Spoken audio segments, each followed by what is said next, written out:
Isang magandang buhay nga na naman sa ating lahat mga katagay. So, may lakad nga pala ang inyong tanggera for today's video. Na-invite nga pala tayo ni Miss Ethel Buba sa celebration po ng 4th birthday ni Micaela. At dahil medyo mahaba pa nga yung oras natin, napagdesisyonan ko nga na pumunta muna ako saglit sa SNR Santa Rosa para naman mamili ng konting pwedeng dalhin or ibigay na gift kay Miss Ethel since in-invite naman niya tayo ngayong araw na to para makikain. So, habang nagda-drive nga ako, actually, magpapa-car wash din talaga ako kasi nga medyo madumi na rin yung car. Kaya lang mas inuna ko si SNR since medyo malayo-layo nga siya kasi nasa Santa Rosa pa siya. So, habang nagda-drive ang inyong tanggera, ayan, kumuha muna ako ng konting video.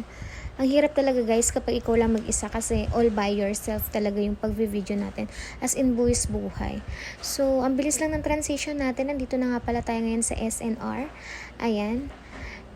Ayan. So, nag-park lang ako saglit. Dito medyo sa malapit para at least hindi naman ako mahirapan sa mga bibit-biting ko. Kasi nga, alam mo naman ang SNR talagang self-service talaga sila. So, abang nag-aantay nga ako, nag-registered muna ako para magkaroon ako ng sarili kong card since ang ginamit natin is yung card ni Sugar Daddy. At dahil Inglaterra ang person,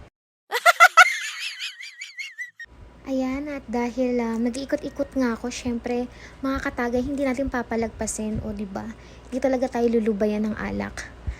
Tagay hanggang may atay talaga tayo nito. So, naghahanap lang ako ng mga pwede kong bilhin na alak. Since andito na rin naman ako, kailangan na natin bumili ng ating supply sa ating bahay para anytime pwede tayong mag-shot puno. Wow! So, ayun nga mga katagay, habang nag-iikot ako, talaga naman nakita ko to si Jose Cuervo. Kaya bumili na rin ako ng tequila.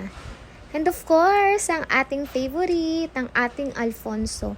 Baka naman, Alfonso, dahil konti lang naman ang binili ko, pumila na rin ako sa counter. So, ayan na nga, magbabayad na tayo. So, eto muna for today's video.